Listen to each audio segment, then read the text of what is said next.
നമ്മളിപ്പോൾ എടുക്കാൻ പോകുന്ന കസ്റ്റമേഴ്സിനോടും പറയുന്നു, നിങ്ങൾ ഒരു പ്രീമിയം കസ്റ്റമർ ആണെങ്കിലും ലോ ബഡ്ജറ്റിൽ വെഹിക്കിൾ ആണെങ്കിലും ഡീലർ ത്രൂ വെഹിക്കിൾ പർച്ചേസ് ചെയ്യാൻ പറയാറ്.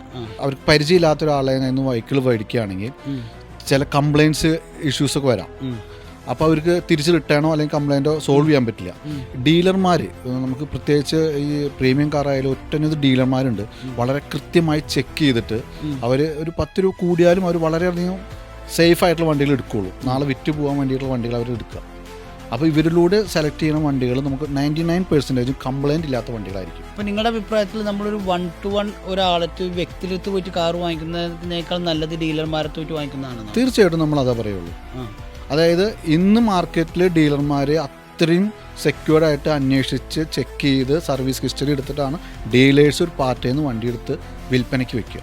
മനസ്സിലായി. കൃത്യമായിട്ട് അവർ മോണിറ്റർ ചെയ്തിട്ട് വണ്ടി എടുക്കും. അതിലൊരു പ്രൊഫഷണൽ ടച്ച് ഉണ്ടാവും. തീർച്ചയായിട്ടും ഒരു കംപ്ലൈൻറ്റ് അതിൽ അവർക്ക് ഉണ്ടാവില്ല. ഒരു വ്യക്തി എന്നൊക്കെ നമുക്ക് പലതും ചെക്ക് ചെയ്യാൻ പറ്റില്ലല്ലോ, പക്ഷേ അതിനൊരു പ്രൊഫഷണൽ ടച്ച് ഉണ്ടാവും. അതെ, വ്യക്തികൾക്ക് ഡയറക്റ്റ് വ്യക്തികളിൽ നിന്ന് എടുക്കുമ്പോൾ അത്ര സീരിയസ്നെസ് ആയിട്ട് ചെക്ക് ചെയ്യാൻ പറ്റില്ല.